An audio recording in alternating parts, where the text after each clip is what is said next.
하나님의 말씀 요한복음 11장입니다. 요한복음 11장 45절부터 54절 말씀을 제가 읽겠습니다. 마리아에게 와서 예수께서 하신 일을 본 많은 유대인이 그를 믿었으나 그 중에 어떤 자는 바리새인들에게 가서 예수께서 하신 일을 알리니라. 이에 대제사장들과 바리새인들이 공회를 모으고 이르되 이 사람이 많은 표적을 행하니 우리가 어떻게 하겠느냐. 만일 그를 이대로 두면 모든 사람이 그를 믿을 것이요 그리고 로마인들이 와서 우리 땅과 민족을 빼앗아 가리라 하니 그 중에 한 사람 그 해의 대제사장인 가야바가 그들에게 말하되 너희가 아무것도 알지 못하는도다. 한 사람이 백성을 위하여 죽어서 온 민족이 망하지 않게 되는 것이 너희에게 유익한 줄을 생각하지 아니하는도다 하였으니 이 말은 스스로 함이 아니요 그 해의 대제사장이므로 예수께서 그 민족을 위하시고 또 그 민족만 위할 뿐 아니라 흩어진 하나님의 자녀를 모아 하나가 되게 하기 위하여 죽으실 것을 미리 말함이러라. 이날부터는 그들이 예수를 죽이려고 모의하니라. 그러므로 예수께서 다시 유대인 가운데 드러나게 다니지 아니하시고 거기를 떠나 빈들 가까운 곳인 에브라임이라는 동네에 가서 제자들과 함께 거기 머무르시니라. 아멘. 예수님께서 나사로를 살리신 이 사건으로 인하여 당시의 당국자들, 그러니까 권력자들은 예수를 죽이기로 결심합니다.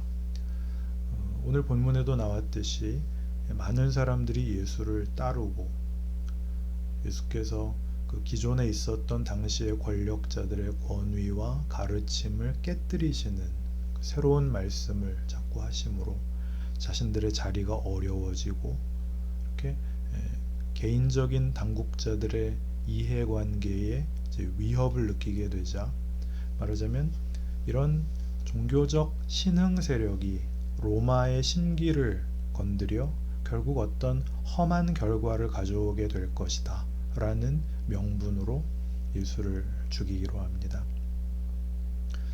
죽은 자를 살리시는 권세를 보았고 또 그 전에도 물로 포도주를 만들 수 있고 오병이어의 기적을 일으킬 수 있고 문둥병자를 고치고 귀신을 내어 쫓고 하는 일들을 보고도 세상이 내린 결론은 그를 죽이는 것이 자신들이 사는 방법이라고 생각을 합니다. 그런데 이 생각은 사실은 우리에게도 어떤 상징적으로 본성적인 생각이라서 예수를 믿고 난 후에도 이 생각과 또 부활과 영생의 새로운 질서와의 대립과 갈등과 고민이 실은 우리 안에서도 계속되고 있습니다. 이런 신앙상의 갈등은 그것이 옳으냐 그르냐를 떠나서 만만치 않은 문제라서 우리는 예수님에게서마저도 그것을 볼 수 있는데 겟세마네 기도를 생각해 볼 때 예수님께서는 아버지여 만일 할만하시거든 이 잔을 이 십자가의 길을 내게서 지나가게 하옵소서 라고 기도하셨고 그 기도하시는 것이 얼마나 처절했던지 누가복음에 보면 천사가 와서 도왔다 라고 되어 있습니다. 그러나 그 기도를 들으신 하나님 아버지께서는 예수님의 기도에 호응하지 않으시고 그 잔을 비켜가게 하지 않으시고 더 가자 라고 하시는 장면이 겟세마네의 사건이라고 말씀드릴 수 있습니다.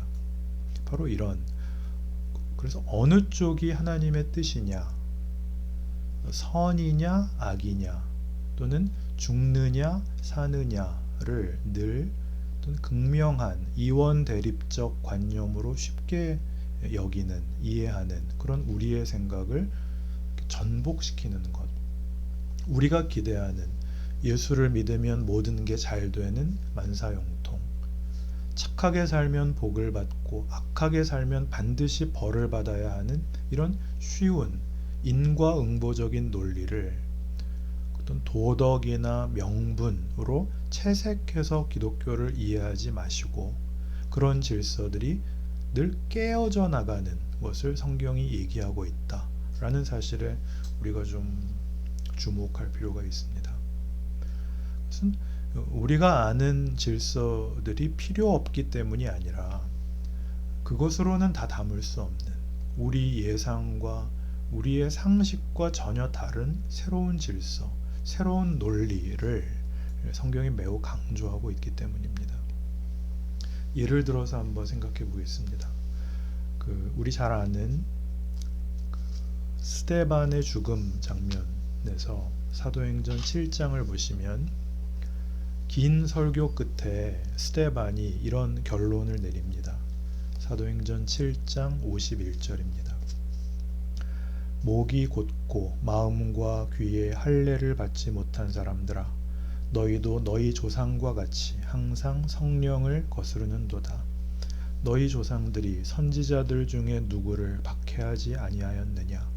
의인이 오시리라 예고한 자들을 그들이 죽였고 이제 너희는 그 의인을 잡아준 자요 살인한 자가 되나니 너희는 천사가 전한 율법을 받고도 지키지 아니하였도다 하니라. 지금 바울이 스데반을 죽이러 왔고 스데반이 바울 일행을 향해 꾸중을 하는 겁니다. 너희의 조상들은 메시아가 오신다라는 그 귀한 약속과 예언을 들었음에도 불구하고 그 말을 한 선지자들을 죽였고 너희는 그 주인공인 예수를 죽였다.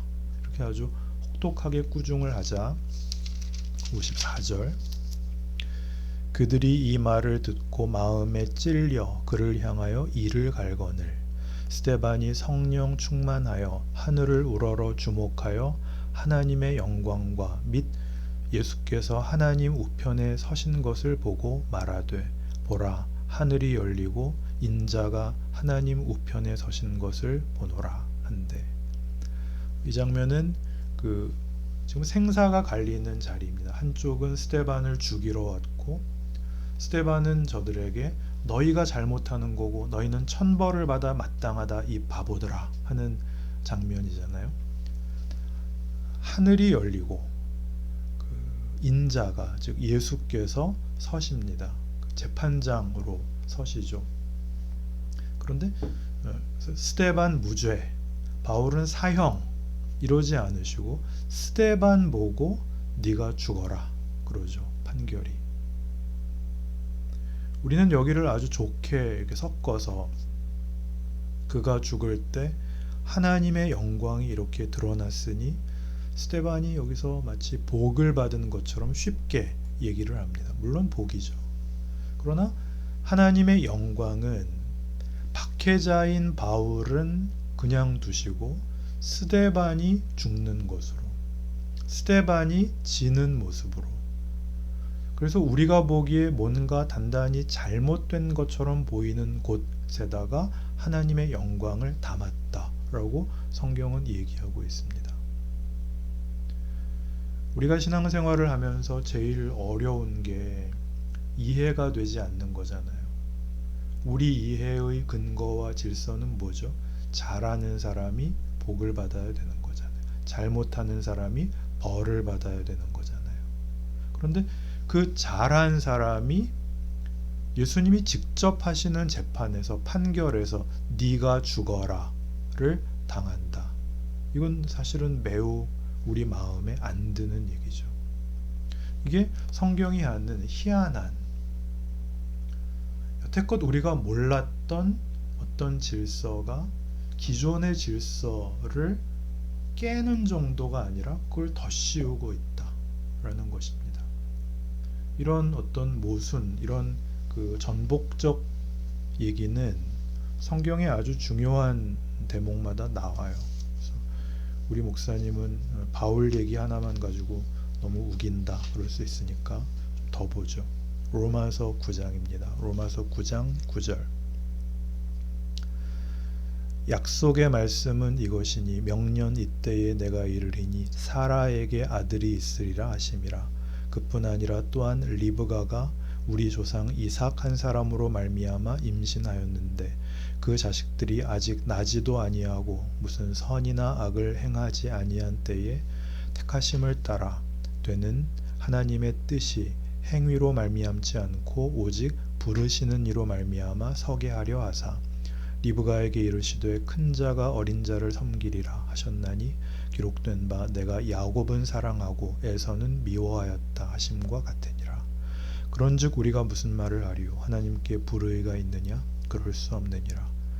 모세에게 이르시되 내가 긍휼히 여길 자를 긍휼히 여기고 불쌍히 여길 자를 불쌍히 여기리라 하셨으니 그런즉 원하는 자로 말미암음도 아니요 다른 박질하는 자로 말미암음도 아니요 오직 긍휼히 여기시는 하나님으로 말미암음이니라.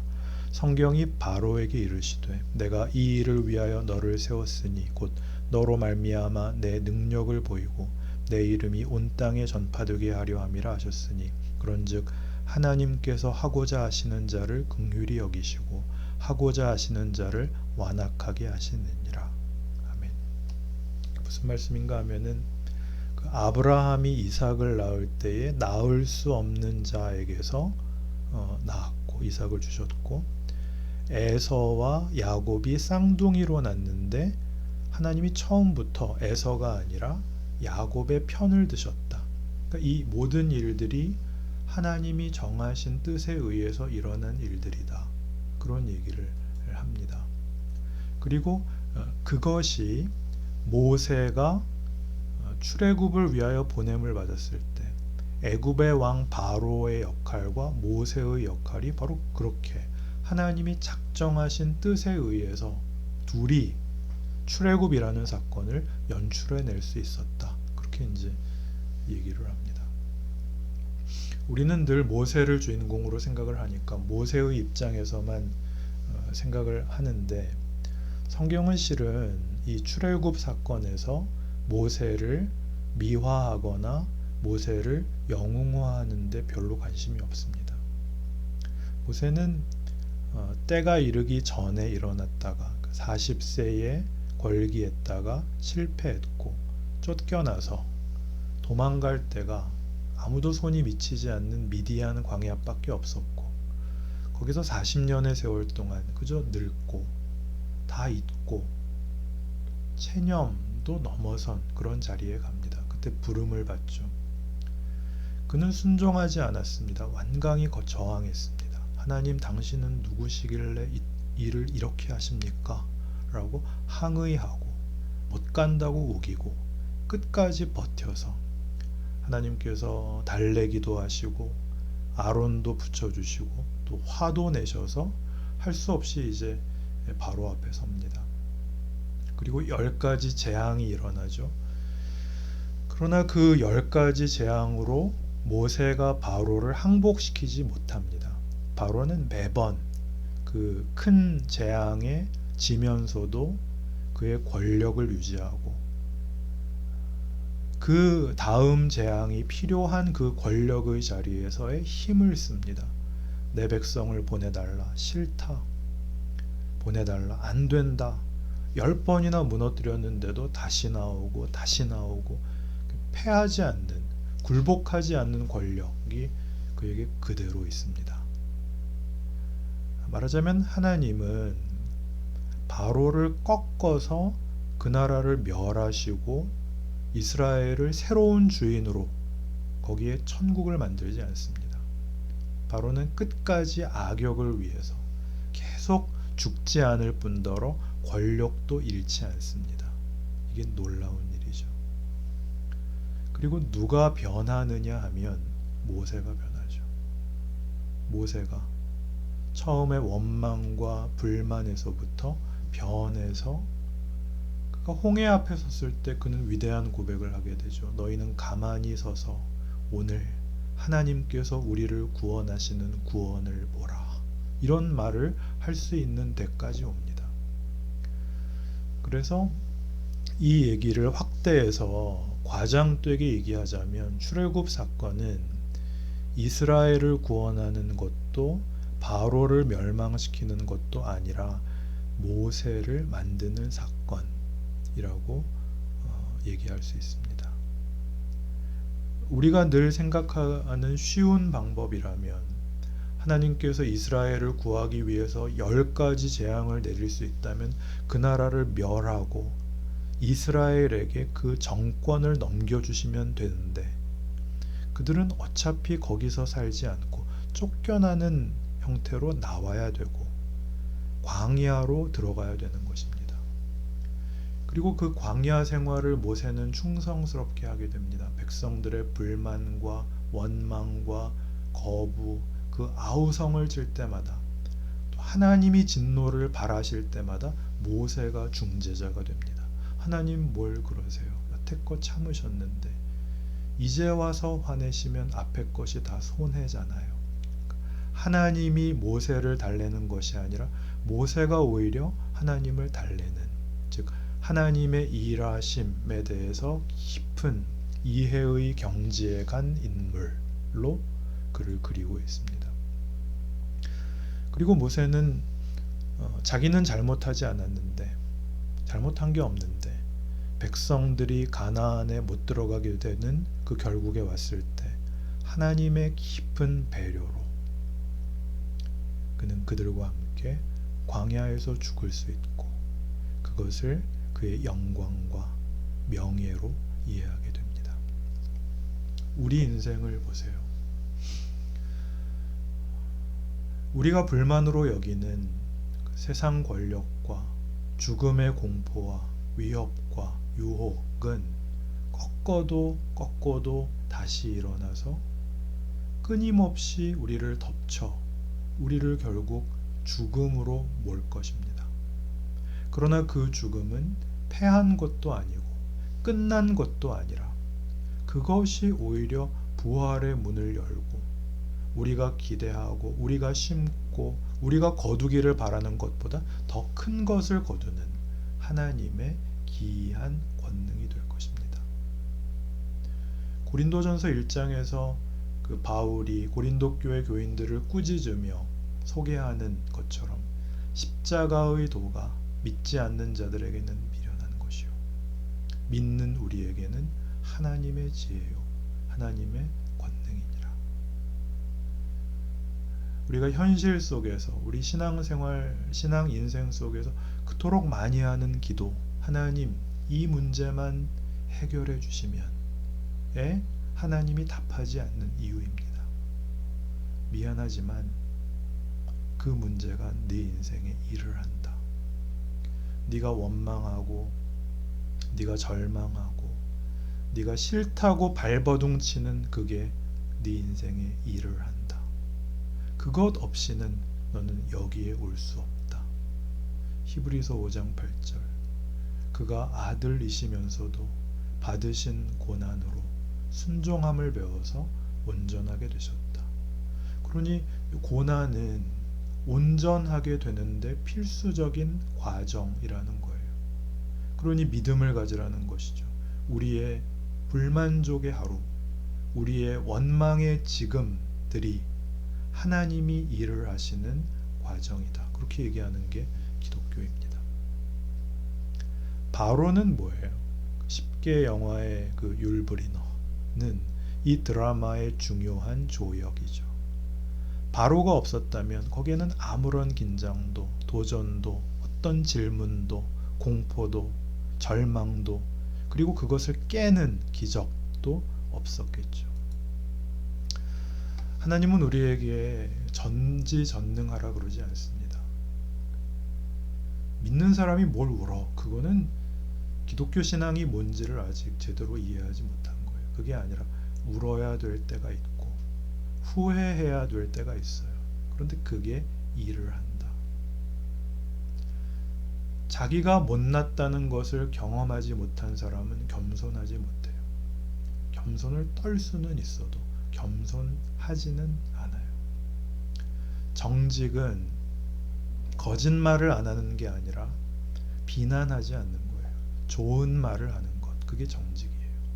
사람은 사람의 존재를 존중해야 되고 내가 그를 비난할 자리에 있지 않다.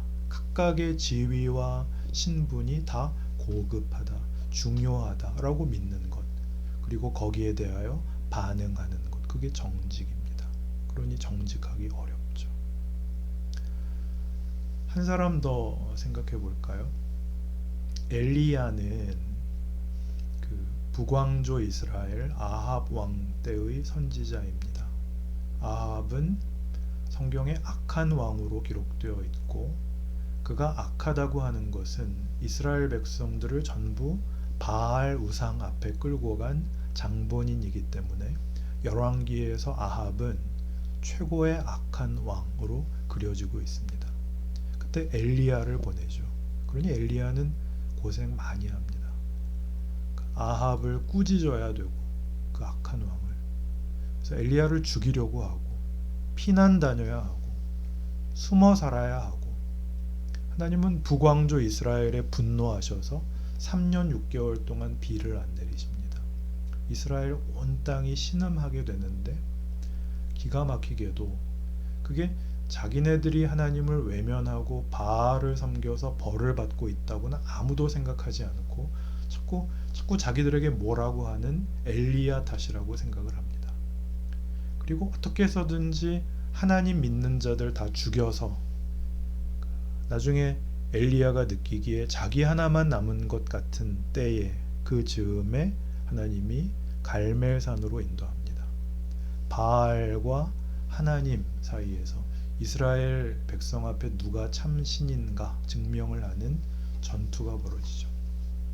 각각 제단을 쌓고 제물을 놓고 자기 신에게 빌어서 어느 신이 그 제물을 연락하는가 보자 하는 싸움에 당연히 아합 왕도 왔고, 450명의 바알 제사장들이 잔뜩 왔고, 엘리야는 혼자고, 많은 백성들이 와서 지켜보는 가운데 바알 제사장들의 제물은 연락되지 않습니다. 그들은 자기 몸을 찢고 자기의 자기들의 신을 부르고 별짓을 다 하지만 아무런 반응이 없고, 이제 두 번째 엘리야가 제단을 쌓고 제물을 드리고 기도하자 하늘로부터 불이 내려와 그 제단을 핥고 그 제물을 받습니다. 그래서 모든 백성이 하나님만이 유일한 우리의 하나님이시다 하고 바알 제사장들을 다 쳐 죽이고, 아합은 놀라서 궁으로 돌아가는데 비가 오죠. 3년 반 동안 다쳤던 비가 옵니다. 엘리야가 너무 신이 나서 그 말이 끄는 마차 앞에서 뛰어 사마리아 궁에 들어갑니다. 이제는 하나님의 세상이 됐다. 이제는 정당한 나라가 될 것이다. 악의 근본, 이 본거지인 이 궁이 멸망하리라 하고 들어왔는데, 왕비 이세벨이 딱 기다리고 있죠.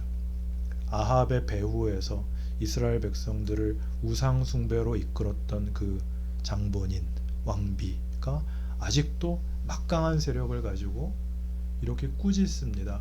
내가 24시간 내에 엘리야 너를 반드시 죽이겠다.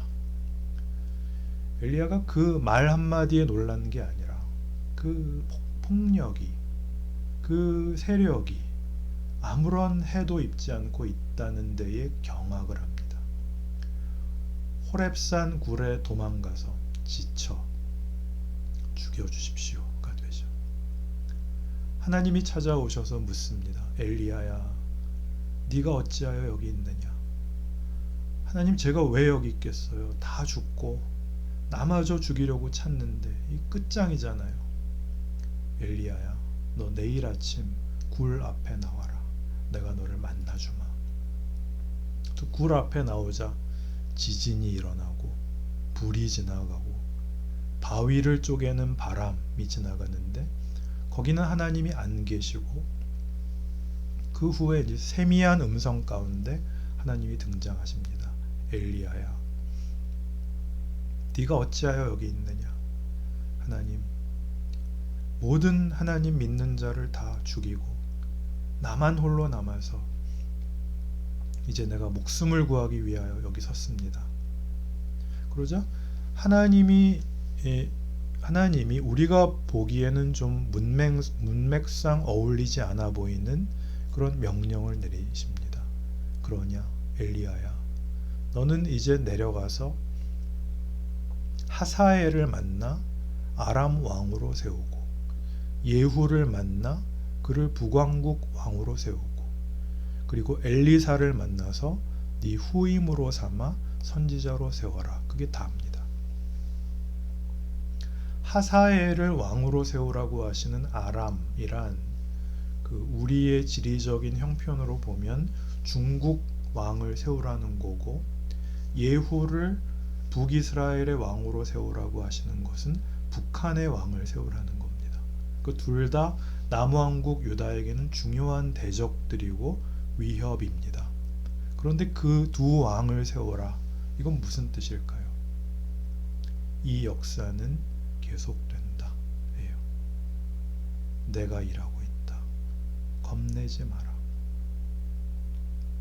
너 같은 충성된 자를 많이 만드는 게 네가 할 일이 아니고 그 나라들을 계속 이어가고, 네가 할 일은 엘리사에게 맡기면 엘리사가 계속해서 일을 할 거다. 내가 일하고 있다. 하사엘이 왕이 되는 것, 예후가 왕이 되는 것, 그 나라들이 강성해지는 것, 이런 것들은 본질적으로는 큰 문제일 수 없다. 내가 일하고 있다. 걱정 말고 너 죽어라. 쉽게 얘기하면 엘리야가 하나님 못 해먹겠습니다. 그러니까 하나님이 그냥 조퇴시킨 거예요. 그러니까 우리에게는 우리 몫에 할 일이 있고 우리의 역할이 있고, 그리고 내가 절망하는 모든 것이 실은 하나님께는 최고의 조건일 수 있다 라고 생각해야 되는 것이죠. 우리는 거기를 못하고 있죠. 지나치게 걱정만 하고 조바심을 내고 하나님 이렇게는 안 됩니다. 화를 내죠. 내가 진심을 가졌는데 하나님은 몰라주신다. 그렇지 않아요. 하나님은 죽음에다가 담아요. 작은 데다가 담아요. 우리가 아는 큰 게 아니고, 우리가 아는 승리가 아니고, 하나님의 승리는 죽음으로 보여지는 것 같이, 십자가로 보여지는 것 같이 자존심과 우월감을 낮추어 자신을 몽땅 내어놓는 섬김이에요. 사랑이에요. 그러니 마음껏 섬기고 마음껏 내어주고 마음껏 사랑해라. 이게 내가 만든 나라, 내가 너희에게 맡긴 임무, 너희 인생에서 해볼 수 있는, 얼마든지 있는 기회이고 기쁨이고 영광이란다. 이렇게 말하는 것입니다. 인정하기 어렵습니다만 생각을 해보면 인간의 가장 위대함은 인간이 진정한 인간성을 가지는 것인데, 진정한 인간의 가장 본질된 내용, 인간의 명예, 인간의 자랑은 폭력이어서는 안 됩니다. 공포여서는 안 됩니다. 비난이나 심판 같은 것들은 그 역할을 맡은 다른 사람 보고 하라 그러시고, 여러분은 위로하시고 용서하시고 품으시고 옆에 서시고 그리고 사랑하십시오. 이것이 오늘 하나님이 우리에게 맡긴 것이고, 2000년 전 바로 그 일을 위해 익숙한 하늘을 떠나 이 땅에 오신 예수의 생애입니다. 필요한 모든 걸 해줬지만 당신의 우월함을 증명하기 위하여 공포를 들이신 적이 없는 그의 공생애, 그의 성육신, 그게 우리에게 부탁한 책임이 아니고 기회, 짐이 아니고 영광, 이 인생을 살아내시는 그 복된 기적이 우리 하늘소망 교우 여러분 각자의 것이 되시기를 바랍니다. 기도합시다.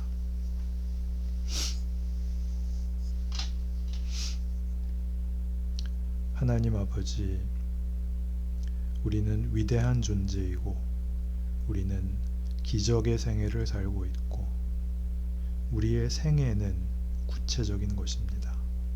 말로 때울 수 있는 것이 아니라 몸으로 살아낼 수 있는 참으로 기쁨과 감사와 놀라움의 존재이죠. 그 기회를 살고 있습니다. 세상은 계속 으르렁거리죠. 너 그렇게 살면 안 돼. 그러다 죽어. 속지 말게 하여 주옵소서. 믿음을 가지게 하여 주옵소서. 십자가의 승리를 우리의 생애에 반복해서 구현하게 하여 주옵소서. 우리가 지금 겪는 모든 어려움들이 하나님의 약속과 예수님의 함께 하심을 방해할 수 없고 우리의 우리된 신앙생활을 손해보게 할 수 없다는 것을 믿고 이기게 하여 주옵소서. 예수님 이름으로 기도합니다.